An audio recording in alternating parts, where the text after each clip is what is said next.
جس میں آپ انشاءاللہ عز و جل قرآن پاک کی سورہ بقرہ کی آیت نمبر 28 سے 30 تک کی تلاوت، ترجمہ اور تفسیر صراط الجنان سنیں گے۔ بسم اللہ الرحمن الرحیم۔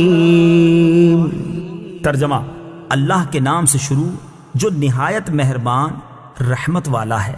کیف تکفرون باللہ وکنتم امواتا فاحیاکم ثم یمیتکم ثم یحییکم ثم یحییکم ثم الیہ ترجعون۔ ترجمہ: تم کیسے اللہ کے منکر ہو سکتے ہو؟ حالانکہ تم مردہ تھے تو اس نے تمہیں پیدا کیا، پھر وہ تمہیں موت دے گا، پھر تمہیں زندہ کرے گا، پھر اسی کی طرف تمہیں لوٹایا جائے گا۔ کیف تکفرون باللہ، تم کیسے اللہ کے منکر ہو سکتے ہو؟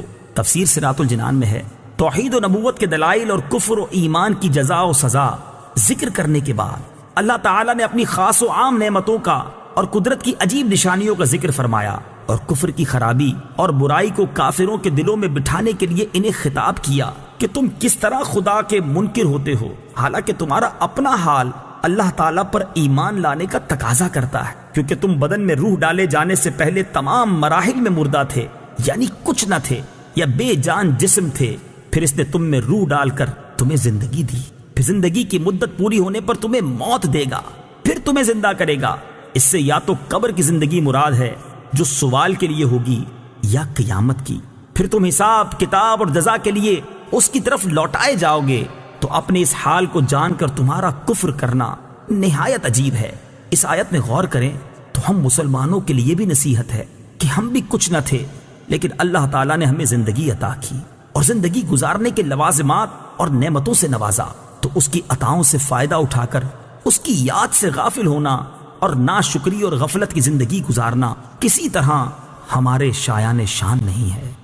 هو الذي خلق لكم ما في الأرض جميعا ثم استوى إلى السماء فسواهن 7 سماوات وهو بكل شيء عليم۔ ترجمہ: وہی ہے جس نے جو کچھ زمین میں ہے سب تمہارے لیے بنایا، پھر اس نے آسمان کے بنانے کا قصد فرمایا تو ٹھیک 7 آسمان بنائے، اور وہ ہر شے کا خوب علم رکھتا ہے۔ هو الذی خلق لکم، وہی ہے جس نے تمہارے لیے بنایا۔ تفسیر صراط الجنان میں ہے، تمام انسانوں کو فرمایا گیا کہ زمین میں جو کچھ دریا، پہاڑ، کانے، کھیتی، سمندر وغیرہ ہیں، سب کچھ اللہ تعالیٰ نے تمہارے دینی و دنیاوی فائدے کے لیے بنایا ہے۔ دینی فائدہ تو یہ ہے کہ زمین کے عجائبات دیکھ کر تمہیں اللہ تعالیٰ کی حکمت و قدرت کی معرفت نصیب ہو، اور دنیاوی فائدہ یہ ہے کہ دنیا کی چیزوں کو کھاؤ پیو اور اپنے کاموں میں لاؤ۔ جب تک اللہ تعالیٰ کی طرف سے کوئی ممانعت نہ ہو تو ان نعمتوں کے باوجود تم کس طرح اللہ تعالیٰ کا انکار کر سکتے ہو؟ ایک اہم قاعدہ اس آیت سے معلوم ہوا کہ جس چیز سے اللہ تعالیٰ نے منع نہیں فرمایا وہ ہمارے لیے مباح و حلال ہے۔ وَهُوَ بِكُلِّ شَيْءٍ عَلِيمٌ، اور وہ ہر شے کا خوب علم رکھتا ہے۔ تفسیر صراط الجنان میں ہے، کائنات کی تخلیق اور اسے وجود میں لانا اللہ تعالیٰ کے کامل علم کی دلیل ہے، کیونکہ ایسی حکمت سے بھری مخلوق کا پیدا کرنا ایک ایک شے کا علم رکھے بغیر ممکن اور متصور نہیں۔ کافر مرنے کے بعد زندہ ہونے کو ناممکن سمجھتے تھے۔ ان آیتوں میں کافروں کے اس عقیدے کے غلط و باطل ہونے پر ایک عظیم دلیل قائم کی گئی ہے کہ جب اللہ تعالیٰ قدرت و علم والا ہے اور جسم حیات کی صلاحیت بھی رکھتا ہے تو موت کے بعد دوبارہ زندہ کرنا کیسے ناممکن ہو سکتا ہے؟ وَإِذْ قَالَ رَبُّكَ لِلْمَلَائِكَةِ إِنِّي جَاعِلٌ فِي الْأَرْضِ خَلِيفَةً قَالُوا أَتَجْعَلُ فِيهَا مَن يُفْسِدُ فِيهَا وَيَسْفِكُ الدِّمَاءَ وَنَحْنُ نُسَبِّحُ بِحَمْدِكَ وَنُقَدِّسُ لَكَ قال انی اعلم ما لا تعلمون۔ ترجمہ: اور یاد کرو جب تمہارے رب نے فرشتوں سے فرمایا میں زمین میں اپنا نائب بنانے والا ہوں، تو انہوں نے عرض کیا کیا تو زمین میں اسے نائب بنائے گا جو اس میں فساد پھیلائے گا اور خون بہائے گا، حالانکہ ہم تیری حمد کرتے ہوئے تیری تسبیح کرتے ہیں اور تیری پاکی بیان کرتے ہیں۔ فرمایا بے شک میں وہ جانتا ہوں جو تم نہیں جانتے۔ وَإِذْ قَالَ رَبُّكَ لِلْمَلَائِكَةِ، اور جب تمہارے رب نے فرشتوں سے فرمایا، تفسیر صراط الجنان میں ہے حضرت آدم علیہ السلام اور فرشتوں کے واقعات پر ضمنی تبصرے سے پہلے ایک مرتبہ آیات کی روشنی میں واقعہ ذہن نشین کر لیں۔ واقعے کا خلاصہ، اللہ تعالیٰ نے حضرت آدم علیہ السلام کی تخلیق سے پہلے فرشتوں سے فرمایا کہ میں زمین میں ایک خلیفہ بنانے والا ہوں۔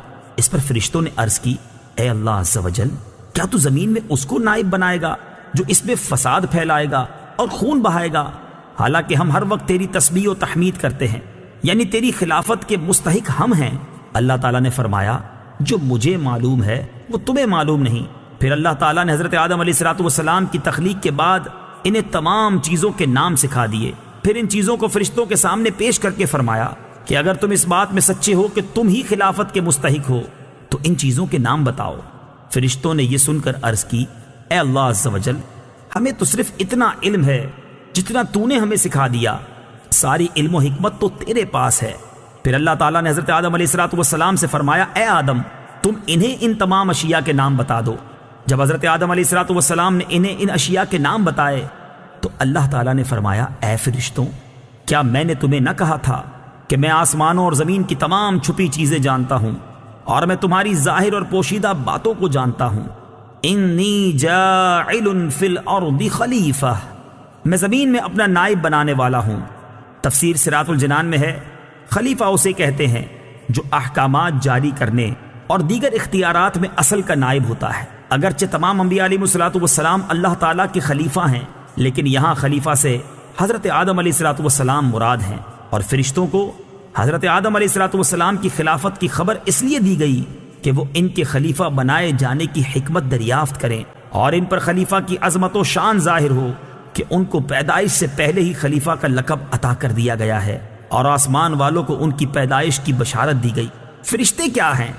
فرشتے نوری مخلوق ہیں، گناہوں سے معصوم ہیں، اللہ تعالیٰ کے معزز و مکرم بندے ہیں، کھانے پینے اور مرد یا عورت ہونے سے پاک ہیں۔